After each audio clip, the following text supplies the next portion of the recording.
ছেলে আমার মস্ত মানুষ, মস্ত অফিসার, মস্ত ফ্ল্যাটে যায় না দেখা এ পারে ও পার, নানান রকম জিনিস আর আসবাব দামি দামি, সবচেয়ে কম দামি ছিলাম একে মাত্র আমি।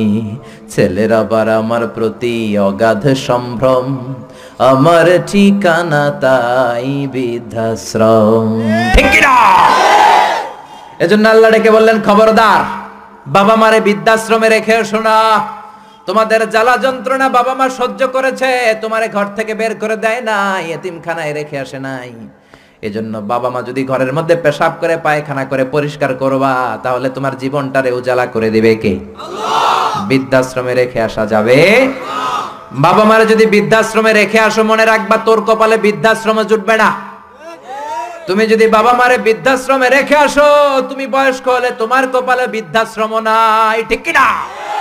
ভাঙ্গা থালা হাতে নিয়ে তুমি রাস্তায় ভিক্ষা করে খাবা। এজন্য আল্লাহ বললেন, ইহসানের প্রথম ব্যাখ্যা, ইম্মা ইয়াবলুগান্না ইনদাকাল কিবারা আহাদুহুমা আও কিলাহুমা ফালা তাকুল লাহুমা উফ। বাবা মা যখন বার্ধক্যে উপনীত হয়, তাদের কোনো কাজে নাক ছিটকাবা না, উফ শব্দটাও করবা না, উহ আহ এটাও বলা যাবে না। কথাটা কার? ইহসানের 2 নাম্বার ব্যাখ্যা, ওয়ালা তানহারহুমা, আব্বা আম্মারে ধমক দিও না। কিছু ডাকা আইতাছে, মায়েরে ধমক দেয়, মায়েরে ডাকে বুড়া, বাবারা ডাকে বুড়া, মায়েরে ডাকে বুড়ি, আছে না নাই? কেমন করে মা বাবারে তুমি বুড়া বুড়ি ডাকো? তারা তো বুড়া বুড়ি হয়েছে তোমার কারণে। তোমারে মানুষ করতে যে তারা তাদের জীবন যৌবন সব হারিয়েছে, তোমারে লেখাপড়া করাতে যে তারা তাদের জমিন হারিয়েছে, তোমাকে বিদেশ পাঠাতে যে তারা তাদের ভিটে মাটি হারা হয়েছে। কিছু লোক আছে এলাকার সবার সাথে খুব মিষ্টি আলাপ, বন্ধু বান্ধবের সাথে খুবই ভদ্রতা, কিন্তু ঘরে ঢুকলেই মায়ের সাথে ঝিড়কি দিয়ে কথা বলে, ধমক দিয়ে কথা বলে, এরকম বেয়াদব আছে না নাই? আল্লাহ বললেন, ওয়ালা তানহারহুমা, ধমক দিও না, তোমার সব আমলগুলো বাতিল করে দিবে কে?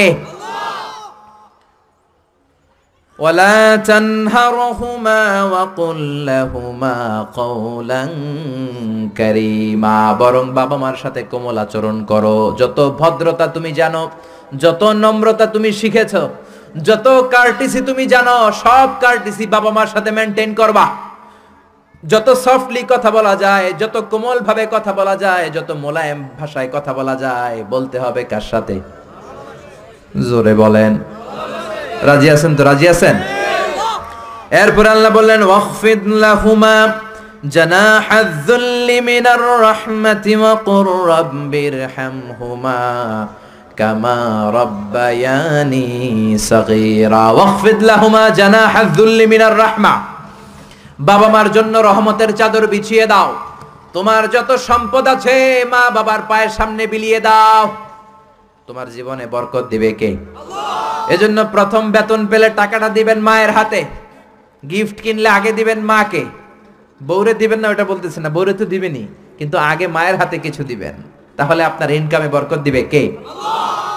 আর বাবা মা একজন কিংবা 2 জন যদি দুনিয়া থেকে বিদায় নেয়, বাবা মার কবরের সামনে দাঁড়িয়ে চোখের পানি ছেড়ে তোমরা পড়ো, রব্বিরহামহুমা কামা রাব্বায়ানি সাগীরা ওয়া কুর রাব্বিরহামহুমা কামা রাব্বায়ানি সাগীরা। কবরের সামনে দাঁড়িয়ে আল্লাহরে বলেন, আল্লাহ, বাবা মা ছোটবেলা যেমনি আমাদেরকে আদর দিয়ে, সোহাগ দিয়ে, ভালোবাসা দিয়ে আগলে নিয়েছে, আমার বাবা মা ইন্তেকাল করার কারণে তোমার কাছে যাওয়ার পরে তুমিও আদর আর ভালোবাসা দিয়ে আমার বাবা মাকে কাছে টেনে নিও। পড়ে না আমিন? আর জোরে পড়ে না আমিন?